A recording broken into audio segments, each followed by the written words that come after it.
आप सबको जय मसीह की गुड मॉर्निंग। मैं शालू में एक बार फिर से एक और नए दिन में आप में से हर एक का स्वागत करता हूँ। मैं आशा करता हूँ कि आप लोग सुरक्षित हैं और परमेश्वर का हाथ आप में से हर एक के साथ बना है। तो आइए हम लोग दिन को शुरू करेंगे। परमेश्वर के वचन में से हम लोग एक पद पढ़ेंगे। Isaiah 40:29 He gives strength to the weary and increase the power of the weak। परमेश्वर का धन्यवाद देते हैं इस वचन के लिए। एक बार फिर से आज की सुबह में ये वचन हमें प्रोत्साहित करता है कि जो परमेश्वर है वो हमें सामर्थ से भरता है। जब हम तकलीफ में होते हैं, जब हम निराश होते हैं, तो वो कहता है कि वो अपनी सामर्थ हमें देता है उस सिचुएशन में स्टैंड करने के लिए, उस सिचुएशन से खड़ा होने में परमेश्वर हमारी मदद करता है। और जब हम परेशान होते हैं, कमज़ोरी में होते हैं, जब हमें ऐसा लगता है कि कोई हमारा साथ नहीं दे रहा, हम लोग बिल्कुल टूट जाते हैं कि अब कुछ नहीं हो सकता हमारा, पर उस समय में कहता है कि परमेश्वर अपनी सामर्थ हमको भेज के अपनी स्ट्रेंथ हमको देता है और वो एक बार फिर से हमें दोबारा खड़े करता है। तो जब भी अगर हम लोग निराश हों, तकलीफ में हों, तो हम इस वचन को पढ़ें और अपने आप में वो स्ट्रेंथ वापस से रिगेन करें, ताकि हम परमेश्वर का धन्यवाद दे सकें कि परमेश्वर, हम निराश हो सकते हैं क्योंकि हम इंसान हैं, हम हर इमोशन से गुजरते हैं, पर जब हम वो इमोशन में गुजरते हैं, आपका ये वचन हमें वापस स्ट्रेंथन करता है कि हम आपके ऊपर विश्वास करना ना भूलें, आप पे भरोसा करना ना भूलें कि आप हर समय में हमारे साथ हैं और आप हमसे प्रेम करते हैं, और उसके साथ साथ हर तकलीफ में, हर परेशानी में आप हमारे साथ खड़े हैं। तो आइए हम लोग इसी के साथ स्ट्रेंथन होकर आगे बढ़ेंगे, सुनेंगे उस गीत को और उसके बाद बढ़ेंगे हमारे मेन वचन में।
शक्तिमान तू ही है मेरे जीवन का संगीत, तू ही महान सर्वशक्तिमान, तू ही है मेरे जीवन का संगीत।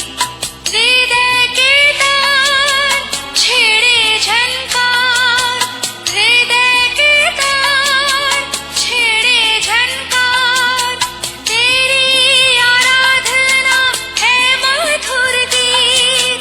जीवन से मेरे तू महिमा पाए, एक ही कामना करूं, पाप क्षमा कर जीवन दे दे, दया की याचना करूं। परमेश्वर पिता का धन्यवाद हो आज के इस दिन के लिए कि प्रभु ने आज का दिन दिया है और ये दिन हमारे लिए आशीष लेकर आए हैं। मैं आप सबको प्रोत्साहित करना चाहूंगा, यदि कोई निराश है, हताश है, तो प्रभु ने आज आपके लिए दिन दिया है, आपको आशीष देने के लिए आज का दिन प्रभु ने दिया है। हम इसमें आनंदित हो, प्रभु को धन्यवाद दें, हर बात के लिए धन्यवाद दें। मैं हमेशा एक बात बार बार कहता हूं, रोमियो 8:28, जो लोग परमेश्वर से प्यार करते हैं उनके लिए सब बातें मिलकर भलाई को उत्पन्न करती है। आपके जीवन में ऊंचाई आएगी, आप आगे बढ़ते जाएंगे। परमेश्वर आज के दिन में आपको उत्तम आशीष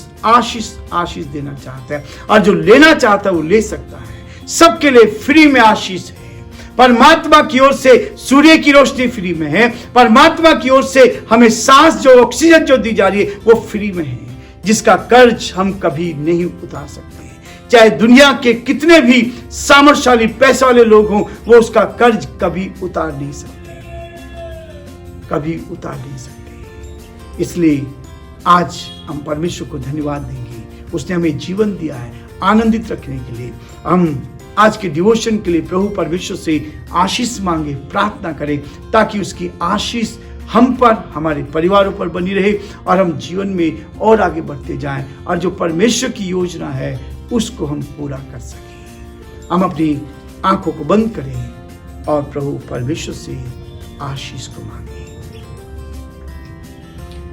जीवते और सच्चे विश्वास के योग्य परमेश्वर, हम आपकी जय जयकार करते हैं, हम आपकी प्रशंसा करते हैं, हम आपके नाम को सराहते हैं प्रभु जी, क्योंकि आप इसके योग्य परमेश्वर हैं। ये जीवन आप हमें देते हैं, इसके लिए धन्यवाद। आनंदित जीवन दिया, इसके लिए धन्यवाद। परेशानी में, कठिनाई में, दुख में, मुसीबत में आप हर समय हमारे साथ रहते हैं। सहज से मिलने वाले हमारे पराक्रमी परमेश्वर, हम आपकी तारीफ करते हैं, हम आपके नाम को धन्य कहते हैं प्रभु। हमारे सारे भाई बहनों को हम आपके हाथ में सौंपते हैं, आप उन पर दया कर, यीशु के नाम से हम आशीष को भेजते पिता परमेश्वर। आपकी आशीष हर एक भाई बहन पर जो इस आवाज को सुन रहे प्रभु जी, उनके जीवनों में, उनके परिवारों में यह आशीष लगे प्रभु।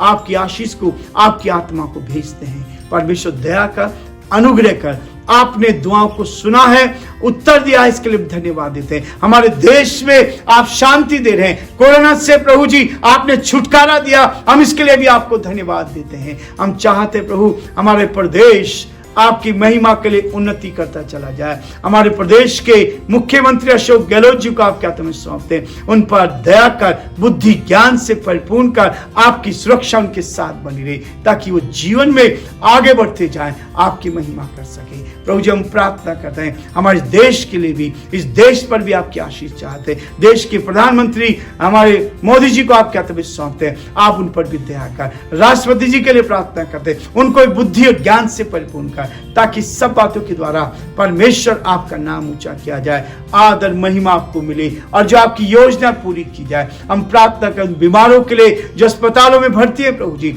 आप उनकी सुधि ले प्रभु जी, जो तकलीफ में आप उनकी सुधि ले, आप उनकी मदद कर। हमारे सारे भाई बहनों के लिए जो मैगजीन के द्वारा हमारे साथ जुड़े हैं, अलग अलग प्रदेशों में हैं, हम उनके लिए प्रार्थना करते हैं प्रभु, आप उनकी भी सुधि ले, उनकी समस्याओं का समाधान करें। पुलिस प्रशासन को आपके हाथ में सौंपते हैं, आप उनको भी आप अपनी जो जिम्मेवारी आपने दी है उसको उठाने की सामर्थ्य शक्ति प्रदान करें। आपका हाथ उनके साथ बना रहे। सारी महिमा, आदर, गौरव प्रभु जी आपको देते हुए इस प्रार्थना को अपने प्रभु अपने धार करता यीशु मसीह के नाम से मांगते हैं, आमीन।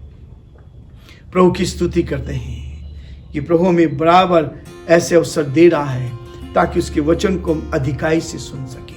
आज बहुत जगह से परमेश्वर का संदेश आप तक पहुंच रहा है, इसलिए प्रभु मुझे आपको और अधिक प्रेरित कर रहा है। आज हम परमेश्वर के वचन को लेकर चलेंगे, एक नई बात को लेकर। हमारे जीवन में 3 चीजें होनी चाहिए जिसमें आप उन्नति की ओर जा सकते हैं। हमारा स्थान जहां हम हैं, हमारा मार्ग और हमारा भविष्य। पास्ट चला गया, जिस स्थान पर आप हैं, आपका मार्ग कैसा है और आपका भविष्य कैसा होगा। हर कोई इस भविष्य को देखना चाहता है। हमारा स्थान, हमारा मार्ग, जिस रास्ते पे आप चल रहे हैं वो कैसा रास्ता है और आपका भविष्य, उस रास्ते पे चलकर आपका भविष्य कैसा होगा। ये 3 बातें मेरे और आपके जीवन में हो। प्रियो, बहुत ही थोड़े शब्दों में इन 3 बातों को हम देखने का प्रयास करेंगे, ताकि ये 3 बातें, आपका स्थान क्या है, आप किस स्थान पर हैं। वचन में लिखा है, फिलिपियोस का 3 अध्याय 9 पद में लिखा है, और उसमें पाया जाऊं ना कि अपनी उस धार्मिकता के साथ जो व्यवस्था से है, वह उस धार्मिकता के साथ जो मसीह पर विश्वास करने के कारण और परमेश्वर की ओर से विश्वास करने पर मिलती है। परमेश्वर अपने इस वचन के पढ़े और सुने जाने पर आशीष दे। आपका स्थान क्या है? मेरा स्थान क्या है,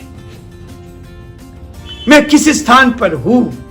वो पौलुस इस बात को कह रहा है, मुझे और आपको कह रहा है, और उसमें पाया जाऊं। किसमें? मसीह में जो सत्य है, सत्य को जान जाए। जब आप मसीह में उस सत्य को जान जाते हैं, सब लोग सत्य को जानना चाहते हैं।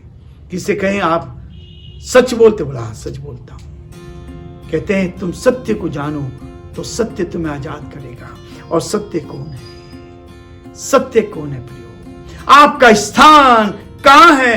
पौलुस कह रहा है और उसमें पाया जाऊं, मसीह में पाया जाऊं, क्योंकि उस मसीह में ही क्या होता है, उसमें मैं पाया जाऊं, ना कि अपनी धार्मिकता के साथ। हम संसार में धार्मिक काम करते हैं, लेकिन धार्मिकता हमारा उद्धार नहीं कर सकती। लेकिन जब आप उद्धार पाते हैं तो आप धर्मी बनते हैं। 2 दिन पहले हम इस बात को देख रहे थे। यीशु मसीह का हमारे पापों के कारण उस क्रूस पर चढ़ाया गया था। हम धर्मी मसीह में पाया जाऊं और ना कि उस धार्मिकता में के साथ जो व्यवस्था से है। हम रीति विधियों को मानते थे। पुराना नियम इसी बात को बताता है, व्यवस्था को दिया, लेकिन यीशु मसीह संसार में आया और व्यवस्था को पूरा किया। और उसने व्यवस्था दी। क्या दी? उसने कहा कि तू अपने सारे मन से, अपने सारी बुद्धि से, अपने सारे प्राण से अपने परमेश्वर से प्यार कर। और सबसे अधिक दूसरी आज्ञा है, तो अपने पड़ोसी से अपने समान प्यार कर। ये सारी व्यवस्था उसमें आ गई। व्यवस्था के द्वारा हम धर्मी नहीं ठहराते थे, लेकिन व्यवस्था हमारा उद्धार नहीं कर सकती। वह उस धार्मिकता के साथ जो मसीह पर विश्वास करने के कारण है और परमेश्वर की ओर से विश्वास करने के पर मिलती है। यह है वो आपका स्थान। पौलुस कहता है मैं उसमें मसीह में पाया जाऊं, मैं उसमें पाया जाऊं। पहला स्थान आपका है। आप क्या मसीह में हैं? आप क्या उसके आदर्श को मानते हैं? क्या आप उसके आदर्श को लेकर चल रहे हैं? मैं मसीह में पाया जाऊं।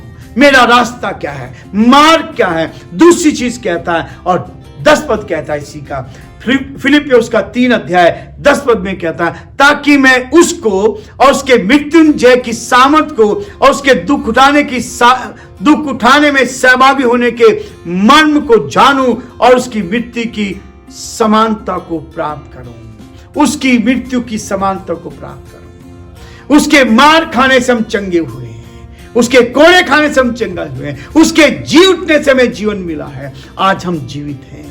हमारा स्थान, हमारा मार्ग क्या है? यदि आप प्रभु के पीछे चल रहे हैं तो मार्ग है, उस मार्ग के पीछे चलना है। यीशु ने कहा मार्ग, सत्य और जीवन में ही हूं, बिना मेरे द्वारा कोई पिता परमेश्वर के पास नहीं पहुंच सकता।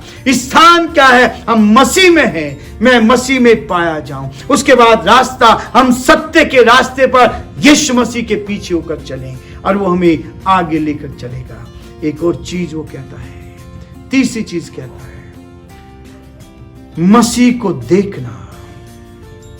मसीह को देखना 20 पद में, इसी अध्याय के फिलिपियों उसका 3 अध्याय के 20 पद को कहता है, पर हमारा स्वदेश स्वर्ग पर है। हमारा स्वदेश ये संसार नहीं है। इस संसार को मैं छोड़ना है। हर धर्म के लोग, हर जाति के लोग, सब लोग कहते हैं इस संसार को छोड़कर हमें जाना है, और सबको इस संसार में मृत्यु का स्वाद चखना पड़ता है। हमारा स्वदेश स्वर्ग पर है और हम एक उद्धारकर्ता मसीह के वहां से आने की बाट जो रही है। प्रियो, हमारा भविष्य जो है, हमारा स्थान, हमारा मार्गदर्शन, हमारा मार्ग, हमारा भविष्य क्या होगा, हम इस भविष्य को देख रहे हैं। आज जो घटनाएं घट रही है, ये इस बात का संकेत कर रही है कि यीशु मसीह बहुत जल्दी आने वाला है। यीशु मसीह आने वाला है। जो उस पर विश्वास करेगा वो नाश नहीं होगा, परंतु अनंत काल का जीवन पाएगा। ये हमारा भविष्य है। हम भविष्य की आशा को देख रहे हैं। ये भविष्य हमारे सामने है। हम मसीह यीशु के आने की बाट जो रहे हैं, वो हमें लेने के लिए आएगा। सत्य व्यक्ति को, तुम सत्य को जानो, सत्य तुम्हें आजाद करेगा। हमारे देश के ऋषि मुनियों ने ये दुआ की थी, ये प्रार्थना वर्षों से करते आए, हजारों सालों से करते आए थे। और आज वो कहता है, अस्तो मा सदगमे, हे परमात्मा, हमें असत्य से सत्य की ओर ले चल, तमसो मा ज्योतिर्मय, हमें अंधकार से जीवन की ज्योति की ओर ले चल, मृत्यु में अमृत गम, हमें मौत से जीवन की ओर ले चल। प्रभु यीशु मसीह ने हमें जीवन दिया है, वो हमें स्थान देता है, मार देता है, हमारे भविष्य को तैयार कर रहा है। प्रियो, आज की सुबह परमेश्वर कहता है, ये देश हमारा स्वदेश तो स्वर्ग में है।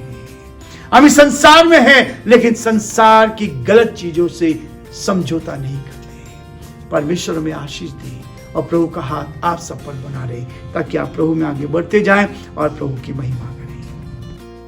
Thank you so much. अभी तक आप लोग हमारे साथ बने रहे, आपके इस प्रेम के लिए धन्यवाद। Have a nice day. God bless you all.